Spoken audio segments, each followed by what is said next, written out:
Hey folks, the core of this video is about a leak out of the United States government, sort of called the Pentagon Papers. And this has to do with the war in Vietnam. Outside of the military aspects of the war in Vietnam, one of the really cool things is the way that public opinion and public perception of the war changes over the course of the war. This is a really great war to look at to get the sort of the changes in sentiment by the American public and how that can impact some kind of military involvement by the United States government. Initially, and we tend to hear today, we hear that most Americans didn't support the Vietnam War. There was this big, super big protest against the war continuously and stuff, and that's not the case for the entire time. At the beginning of the Vietnam War, especially uh, just prior to really big American involvement during the Eisenhower administration, and then actual public involvement starting with the Kennedy administration, uh, the American public really supported the Vietnam War. They were very much enthusiastic about this. This was the right thing to do. The Americans felt like that, we were out there resisting communism, the spread of communism to South Vietnam, and this was a right and honorable thing to do. And so a lot of Americans really supported the Vietnam War. And we had been. The American government, even though the public didn't quite know super a lot about it, the American public had been supporting the efforts to hold on to Vietnam by the West, basically the French, since the Truman administration. The French had control of Vietnam as a colony. It was called Indochina at the time, and the Viet Minh that they were called at the time were trying to run an independence movement against the French, and the French had really leaned heavily on the United States to not support the Viet Minh in their independence movement. They weren't claiming to be communist at the time. The Viet Minh were just wanting an independence of France. And the French had promised that they would make trouble for the United States in Europe if the United States did not support their efforts to hold on to Indochina. What exactly they were, threatening to make trouble by doing, I'm not sure. I'm not really sure if they actually come out and say what they were willing to do, but they did promise to make trouble for the United States if the United States does not support the French efforts to hold on to Vietnam. And the larger issue is the emerging Cold War and the threat of the Soviet Union. And so the United States very much supports the French. In fact, by the time the French have their final battle over control of Vietnam in Dien Bien Phu in 1954, the United States is paying almost all of their military expenses in Vietnam. We were fully funding the French efforts to hold on to Indochina as a colony.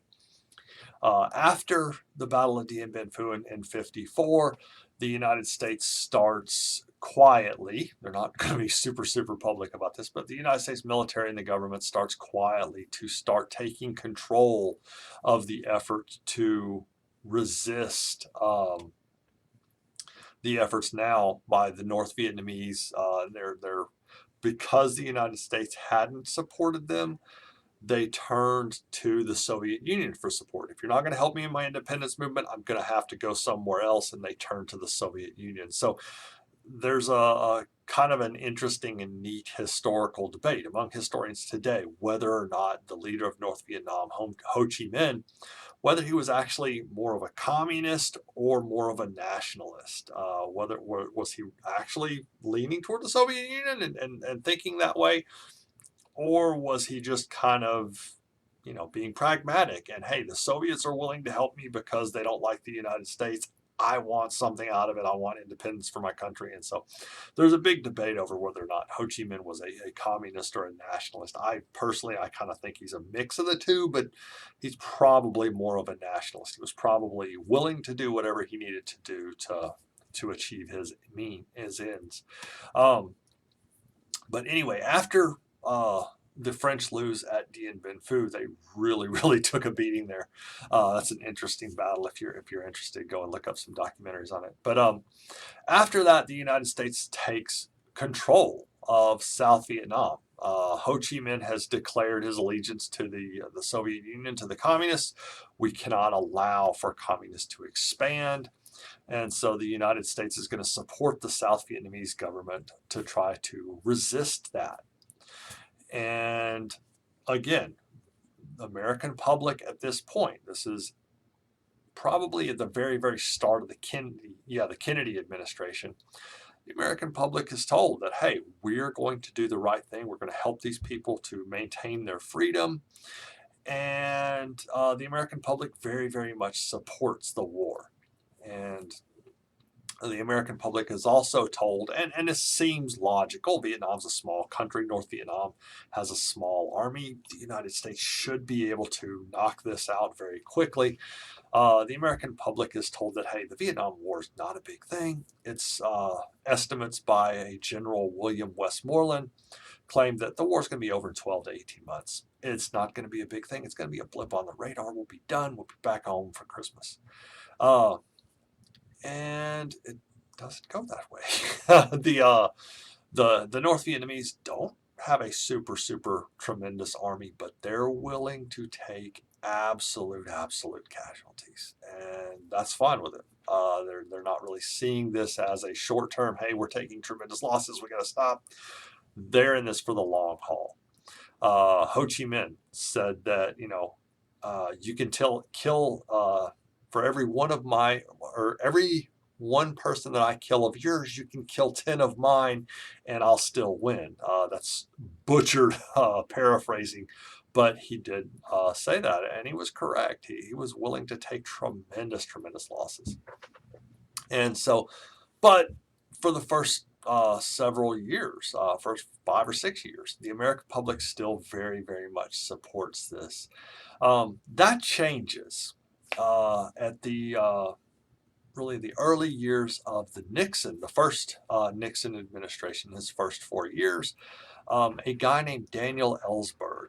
Ellsberg worked for the Rand Corporation. The Rand Corporation is a government think tank, and Ellsberg was put in charge of writing up an extremely thorough assessment of both the history of American involvement in Vietnam, as well as, most importantly, an assessment of how the war itself was going. And in writing up this history of the War of Vietnam as it progressed, and he's going to publish this in 1969. Or his final date on it is 1967. Sorry, but as he's writing this up, he's seeing all of these promises that the government and the military is making to the American people, that this is going to be over very quickly. We're not going to take a tremendous amount of losses. We're going to resist communism. We're doing the right thing here and helping these people to maintain their freedom. But most importantly, he keeps seeing that all of these promises that we're making progress, we're doing well, the war's almost ready to be wound up. In spite of all these promises being made to the American people, none of this stuff's happening. The Vietnam War, we're not losing, and that's a big thing. The American military was not losing in Vietnam, but they also weren't winning. We were in a holding pattern. We would hit them, they would hit us back, and nothing's really decisively going on. And American service members are taking pretty heavy losses. The North Vietnamese were taking tremendous losses, but we were taking heavy losses as well. And Ellsberg comes to the conclusion that this is an unwinnable war. These people are willing to take incredible losses we would basically have to exterminate North Vietnam.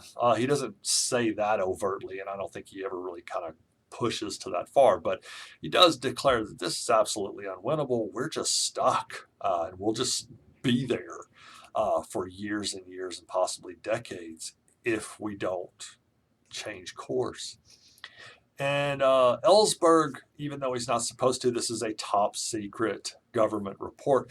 He starts pushing this out to various congressmen. Hey, you need to know this stuff. This is not what, possibly and this needs to be published to the American people. And these various congressmen that Ellsberg pushes, the Pentagon Papers is what they collectively become known as, they don't respond.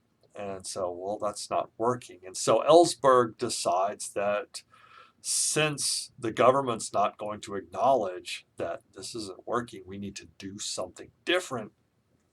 Ellsberg decides to publish this, to leak it to the press. He sends it to, I believe, the New York Times as well as the Washington Times. The Washington Times is going to be the newspaper later on that's going to reveal the information about Nixon, and then Nixon's going to nearly get impeached, and then he will leave office.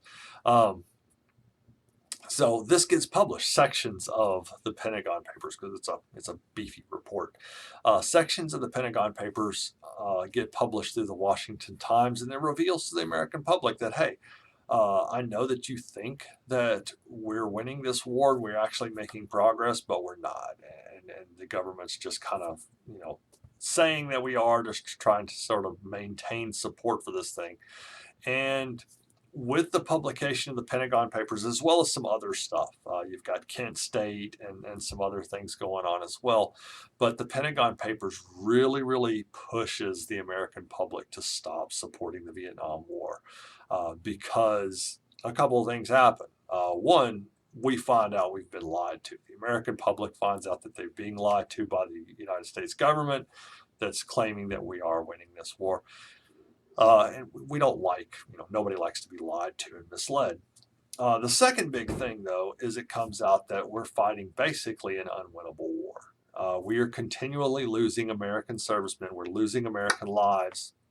And it's not really accomplishing the goal that we're wanting to accomplish. And so the Pentagon Papers, you see this dramatic shift against the Vietnam War. And that's where you see, I mean, you had protesters before, but that's where you see a really big wave of protesters, and they're really coming out in opposition to the war because of the Pentagon Papers. And that's really kind of neat to look at that shift.